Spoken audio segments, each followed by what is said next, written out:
Enjoy the rest of the show. All right. So we're only going to talk about this game. The Wizards beat Miami 107-106 yesterday.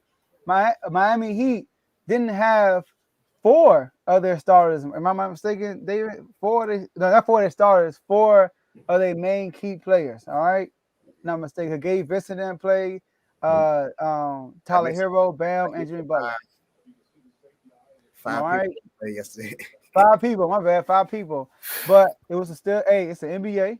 They all in the league for a reason, and you know Miami has a great coach, and it came down to the wire in overtime with the big three on the sideline watching Gilbert, Jameson, Karan coaching for Miami. So I'm kick it off with you, Tomo. Give us your feedback for that victory yesterday. Blow this whole team up, man. Just blow it up, man. I'm gonna be very reactive right now. I'm not. Good thing we did. I had a couple hours to sit back and actually sit with my thoughts, because if we would have did this right after the game, I don't even see how players do post games because I'd have been a famous person by now. Because, bro, this is crazy. You have five of their main players out, and you let Kyle Lowry and the Lauriettes come on the court. I mean, no disrespect to nobody that's out there, but the Lauriettes come out there and hold y'all to a real competitive game. Like it was a point where Bill and what was it? Bill and Porzingis was just looking around like, is this? Are we in the twilight zone right now? Like they're making rotations. We're not doing anything, and the Wizards got to stop with these scoring droughts, man. Like they can't come out in the first quarter and then score like 10 points and then just go missing for two whole quarters and then try to pull these heroic acts in the fourth quarter. Like something has to change ASAP. I got to give it to the Miami Heat. Like I said, no disrespect to them earlier. That was just me talking trash. But them guys showed up. For them to show up against a fully staffed team in the Wizards and do what they did to hold and even to score over 100 points against them, lets you know, like, what I messed up and called him ES. I mean EP, but it's Eric Spoelstra, man. That coaching, man. He know how to get the best out of every single play on his team, and I just wish West take notes in that, man. All right. Yeah. I mean, if y'all gonna blow him up, just make sure we get Bradley Beal out the deal. That's all I care. Be careful what you ask for, man. Get Bradley Beal. We'll get y'all whoever. Well, not whoever, because Jimmy got to stay. But no, I think we actually had a chance to win that game, which is crazy. I feel like we would have won if Coach let the rookie Jovic play more in the last few minutes because he didn't play in the fourth quarter, I don't believe. And bench Highsmith. Even though Highsmith hit a good three, there's no reason why this man was 5 of 17 from the field, 1 of 7 from three, and you let him play 42 minutes in the game. Like, Coach, you are great. Don't get me wrong, but sometimes you make me scratch my head sometimes because I don't know what you be doing sometimes. But I mean, it lets me know that we're still a good playoff team for sure. Maybe not top 4 seed like we were last year, but at least maybe 5 or 6. I don't expect this to have to worry about the play-in, but we definitely should be in the playoffs. But like I said before, I think we got some moves to make. We got some moves to make. I don't think if our goal is to win a championship, this roster is not good enough. The only thing I can say now is I think you should at least give Jovic some more playing time. The rookie showed that he's good enough. He had 15 points in the first half, so that lets you know that he's good enough to at least get you 15 a game. I mean, if he scored 15 and a half, he can get you 15 in the game. So that's some contribution you can get there. And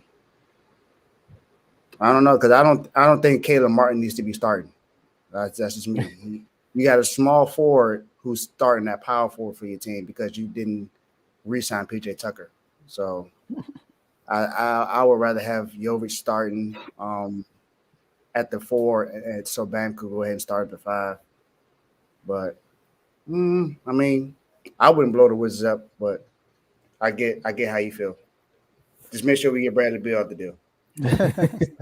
You gotta think about it. It's another thing too. Oh yeah, go ahead, Joe. My bad. No, go ahead. You see, I feel like that fan at the bar. When you come sit down, they just want to spill all their guts to you. Right. Bam didn't even play. Porzingis is like 7'3". That's true. And for this team, like So the Wizards took an early lead. They were up probably like by 4 in the first quarter. The Heat rallied and took a 13-point lead, and they held on to that 13-point lead all the way until like maybe the middle of the fourth quarter. And Taj Gibson came in and gave the Wizards some spunk, like that spark. And he didn't even score points. He just got rebounds. He was just in the right place at the right time for the Wizards to go on a run. I'm just sitting there like, Wes, like, what's going on?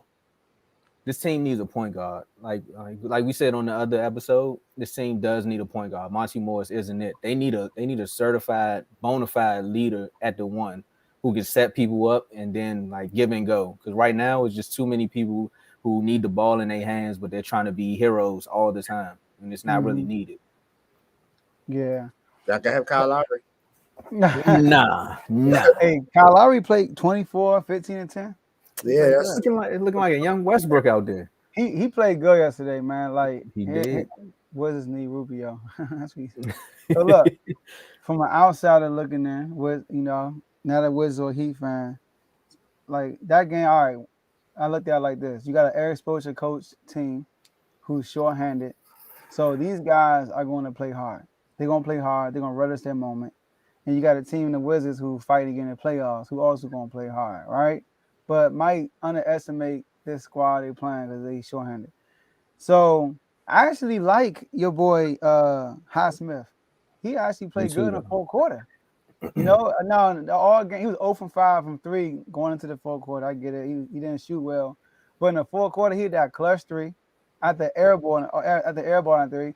And in OT, he made that pass to who that do that drop that fumble the ball at the end of the game. I don't know, but he need to get cut. Yeah, he lost out the game for real because that was a layup, Yeah, and he made a good pass right there, so he played good. Kyle Lowry hit a clutch bucket over Porzingis.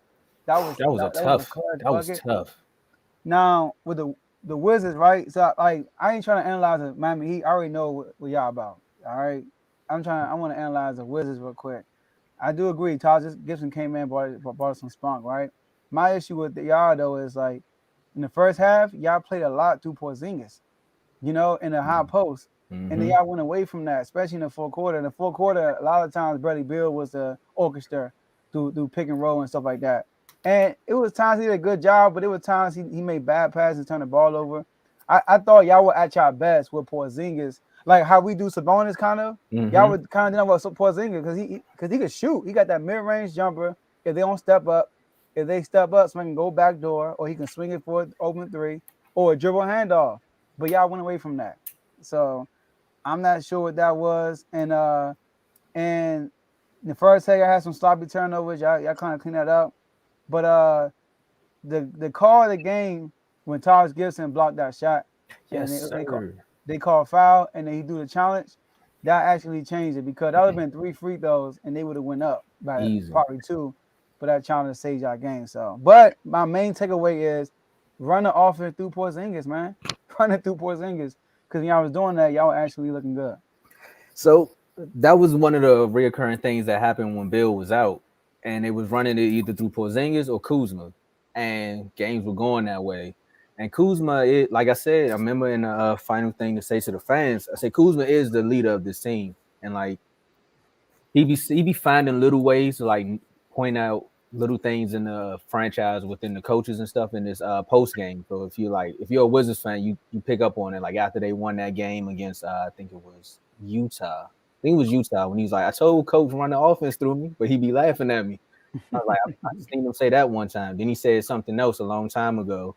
Then in the beginning of the season, he kept pointing out to the fact that everybody in the locker room likes each other. And I was like, why does he keep saying that? Like, I know the whole Spencer Dinwiddie thing didn't turn out the way they said it, but he just keeps pointing out that everybody on this team likes each other. I was like, okay, you don't have to keep saying that. So what are you alluding to? Then Bill comes back, and the team just falls out of place. Like, I think with a solid point guard, that'll give everybody to understand what their role is. Because Bill is trying to be that two-way guard, and it's like, and I think he's battling with that on the court at times where he's like, I don't want to be a point guard. Why am I setting the play up? And then he'll end up holding on to the ball too long, and then something will go bad. But then when he's just being a dog and scoring, everything just falls into place. So I don't know. This team just needs some therapy right now. That's his area. That's his role. He's the scorer. He's the dominant player. So you got to put him in a position to do that. He needs to know that because he's been doing that for a while. So I don't understand why he doesn't think that he shouldn't be doing that now. I understand that they want to win streak, but all you do is plug yourself into what they was doing. Running the offense through KP. Exactly. I think I should do that. Run it through them. Let them do it how they do it, and you just come in and just get those buckets. Because he hit a clutch bucket in the fourth quarter with that three. Yeah. You know, that's what it did. And I think right after that is when Highsmith hit the three, or when Kyle hit that jump over Porzingis. Yeah, Kyle. That was clutch. That was a tough bucket. That was in his grill too. And he was falling. The best game. Yeah. Best game in the Miami Heat uniform. I'll say that. Yeah. Kyle Lowry almost had a triple double in the first half. He went off, man. He went off. As soon as Miami implemented that 2-3 zone, the Wizards just froze up. And I was like, everybody on Twitter was like, wait a minute. You can't tell me you pros in the NBA and it's middle school teams that know how to beat the 2-3. Like, what's going on? Yeah. That's what Porzingis come in handy in a high post. And that's what happened in the fourth quarter. In the fourth quarter, they figured out the zone and they started beating it. So it's not something that's not beatable. But I think it definitely would have been a different result if we had a healthy team out there. Y'all wouldn't have won that game. I'll tell you that for sure. I think we probably would have won that game because something about the teams that I root for that like to play down to the competition instead of playing their game. So they played down because they knew Butler and them wasn't out there. But if Butler and them was there, then you would have got a high quality Wizards team. That's how people are though. They play down their competition. But I do want to mention Bradley Beal did have a good play though. He put down your boy Jovic. Man, he put him down. He just didn't finish the play. He should have. He just didn't finish the play. He put him down though. All right, he set him down. All right, cool. I know y'all play again twice. Y'all played twice next week. You know, when y'all play next Wednesday, this Wednesday coming up, and Friday. Yep, so we will be revisiting. We might do an episode, I guess, after the third game. All right, so and then I know the Kings play that day too. We play the Celtics. All right, y'all. So like this video, subscribe to the YouTube channel, share it. It's gonna be online as soon as we end this live. Appreciate y'all using that comment section. It's a short episode today. It's gonna go over one game. We're gonna do what we always do. Some last words, and we're gonna end the show. Let me. I told myself I gotta get some last words too. I'll never get no last words since it's a trio, right? Yeah. So, Sacramento. Matter of fact, my jersey right here. Sacramento. Let's continue to light the beam. All right, we had to get Tom O'Hill earlier, but we got to keep lighting that beam up. All right, I'm in Rhode Island in the Boston area. Hey, we gonna see y'all Friday. Just know that we're gonna see y'all Friday. Commanders. We got the Texans this week. Do not take them for granted. Lovie Smith is a good coach. I know Ron Rivera was on his staff, so we got to take him. Don't take him lightly, but let's go in there and get this dub so we can move on to the next game. All right? So, Tom will talk to us. Run the ball. That's for my NFL team. That's all I got, man. I need to make a shirt because I seen hats and everything everywhere, but run the ball. And for the Wizards, man, one day we'll get this together. For you to have a big three out there and you celebrating that Memorial time when it was great to be a Wizards fan, you know, going up against LeBron James in his prime, and to go into overtime against a high school team, no disrespect, I had to get you back for that Steelers thing. And to go into overtime with Gilbert Arenas sitting right there, you know he was on the sideline saying something crazy. You know he was. Wizards, get it together, man.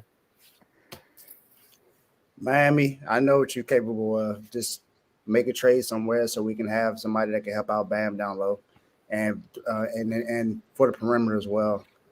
San Fran, look, don't go into Mexico City thinking just because you're playing against a hobble Cardinals team that you can't lose. Go in there, focus, and win that game. And that's pretty much all I got to say. And Duke basketball, let's go. Oh no! God, dude. All right, let's get it. All right, that's all we got for y'all today, and we'll see y'all next episode.